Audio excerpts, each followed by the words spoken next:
നമ്മുടെ summer refreshment സീരീസിൽ അടുത്ത ഐറ്റമാണ് കേട്ടോ. അടിപൊളി ഡ്രിങ്കാണിത്. കുട്ടികൾക്കൊക്കെ ഒരുപാട് ഇഷ്ടമാവുന്ന ഒരു ഡ്രിങ്കാണ്. അപ്പോൾ അതിന് വേണ്ടിയിട്ട് ചവ്വരി വേവിച്ച് വെക്കുന്നുണ്ട്. അതിനുശേഷം പാല് തിളപ്പിച്ച് അതിലേക്ക് സേമിയ ഇട്ടൊന്ന് വേവിക്കുന്നുണ്ട്. വെന്ത് വരുമ്പോഴേക്കും അതിലേക്ക് കുറച്ച് കസ്റ്റാർഡ് പൗഡർ പാലിൽ മിക്സ് ചെയ്തിട്ട് ഇളക്കി യോജിപ്പിക്കാം. എന്നിട്ട് അതൊന്ന് പതുക്കെ ഒന്ന് തിള വരുമ്പോൾ മാറ്റി വയ്ക്കാം. തണുത്ത് കഴിയുമ്പോൾ നമുക്കിനി സെറ്റ് ചെയ്യാം കേട്ടോ. അപ്പോൾ ഏകദേശം നന്നായിട്ട് തണുത്തിട്ടുണ്ട്. അപ്പോൾ വേവിച്ച് വെച്ച ചവ്വരിയും പിന്നെ നമ്മളിപ്പോൾ ഉണ്ടാക്കിയ മിക്സും അതിലേക്ക് മിൽക്ക് മെയ്ഡും പിന്നെ കട്ട് ഫ്രൂട്ട്സും ആഡ് ചെയ്യുന്നുണ്ട്. ഫ്രൂട്ട്സ് ഞാനിപ്പോൾ പോമഗ്രനേറ്റ്, മാംഗോ, അതുപോലെ തന്നെ ഗ്രേപ്സ് ഇതൊക്കെ കട്ട് ചെയ്തിട്ട് ആഡ് ചെയ്യുന്നുണ്ട് കേട്ടോ.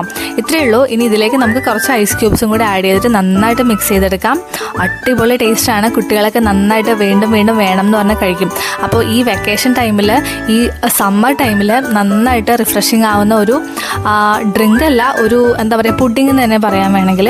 കുട്ടികൾക്കൊക്കെ ഒത്തിരി ഇഷ്ടമാവും. പിന്നെ ഗസ്റ്റൊക്കെ വരുമ്പോൾ പെട്ടെന്ന് റെഡിയാക്കി കൊടുക്കാൻ പറ്റുന്ന ഒരു പുഡിംഗ് ആണ്. അപ്പോൾ എല്ലാവരും ട്രൈ ചെയ്ത് നോക്കണം. ബൈ.